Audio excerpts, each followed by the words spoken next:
कन्हैया कुमार, वो आपके लिए कितने बड़े चैलेंज है? देखिए, मेरा मानना है कि अब उनका नाम भी कन्हैया कुमार नहीं है, अब उनका नाम है छेड़ो कुमार। सारे मामले चल रहे हैं, इतने साल हो गए आपकी सरकार है, वो कहते हैं कि सजा नहीं दिला पाए। पहली बार दिल्ली में आम आदमी पार्टी और कांग्रेस मिलकर चुनाव लड़ रही है, ये चैलेंज है। रिंकिया के पापा को हराना है इस बार। वो टुकड़े टुकड़े गैंग को क्यों नहीं हराना चाहते हैं? तो चलिए शुरू करते हैं। दोस्तों, बकलोली करना किसे कहते हैं आप रिंकिया के पापा उर्फ मनोज तिवारी को देखकर समझ सकते हैं। तो देखिए, समझिए और मजे लीजिए। भाई, लड़ाई तो भारत माता की जय वर्सेज भारत के टुकड़े टुकड़े है। सीधा यही नैरेटिव आप लेके घूम रहे हैं? यही नैरेटिव हमारे यहाँ, तो यही नैरेटिव जनता के बीच में है। आप भारत माता की जय आप हैं और वो टुकड़े टुकड़े हैं। वो कहते हैं तो फिर काहे नहीं हमको जेल करा दिया, काहे नहीं हमको सलाखों में नहीं, जेल हो ही जाएगा। केस जब केस चलता है तो जेल होती है।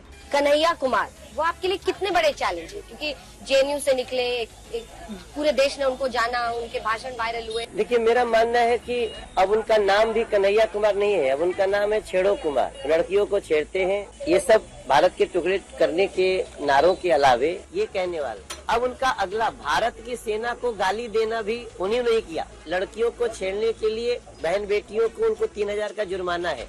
लोग हंसते हैं सुन के। ऐसी ऐसी बहुत सारी जानकारियां हैं। सारे मामले चल रहे हैं, इतने साल हो गए आपकी सरकार है, वो कहते हैं कि सजा नहीं दिला पाए और फिर खाली बोलते रहते हैं, चुनाव में इस्तेमाल करते हैं।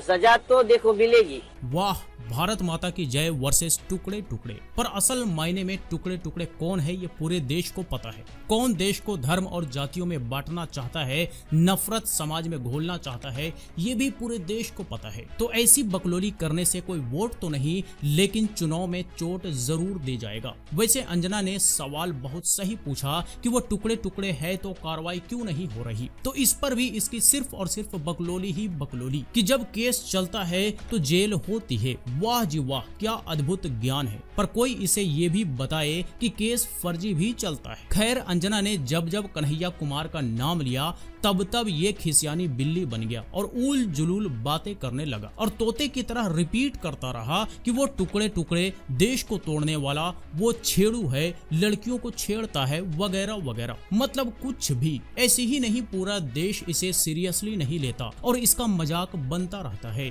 आप और कांग्रेस मिलकर इस बार चुनाव लड़ रहे हैं और वोट परसेंटेज अगर देखिए बढ़ता है वोट तो आपको फायदा होता है। इस बार वोट उनका एकजुट हो रहा है। पहली बार दिल्ली में आम आदमी पार्टी और कांग्रेस मिलकर चुनाव लड़ रही है, ये चैलेंज है। अरविंद केजरीवाल और राहुल गांधी मिलकर चुनाव लड़ रहे हैं। आप और कांग्रेस नहीं मिली है। अच्छा, ये बताइए, अरविंद केजरीवाल जी कन्हैया कुमार की रैली में कह रहे हैं कि रिंकिया के पापा को हराना है इस बार। रिंकिया मतलब बेटी, रिंकी तो बेटी का नाम होता है। तो बेटी के पिता को क्यों हराना चाहते हैं? वो टुकड़े टुकड़े गैंग को क्यों नहीं हराना चाहते हैं? बेटी के पिता को हराने की जरूरत है कि बेटी के पिता को जिताने की जरूरत है? उसका मतलब तो ये ना कि आपका गाया हुआ वो गाना है जो खूब मशहूर। नहीं, रिंकिया के पापा को हराने की जगह टुकड़े टुकड़े गैंग को हराने की सोचो। हाँ जी, तो तिवारी के लिए दिल्ली में क्या चैलेंज है, जब अंजना ने एक्सप्लेन किया तो इसके सिर से ऊपर चला गया और इस पर भी अनोखा ज्ञान देने लगा कि अरविंद केजरीवाल और राहुल गांधी मिलकर चुनाव लड़ रहे हैं, आप और कांग्रेस नहीं। बताइए, ऐसा अनोखा ज्ञान आपको कहाँ मिलेगा? बिल्कुल नहीं।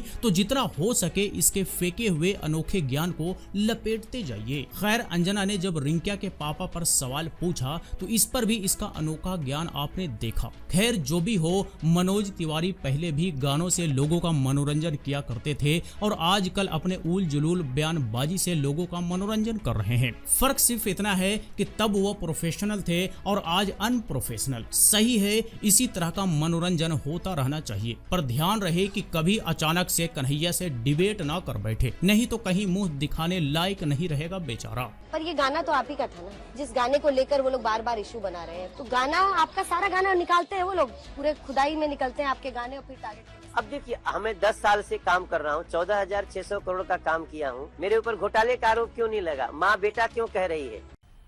मजा आया, और मैं ये जो मजा है हिंदुस्तान के हर व्यक्ति को देना चाहता हूं।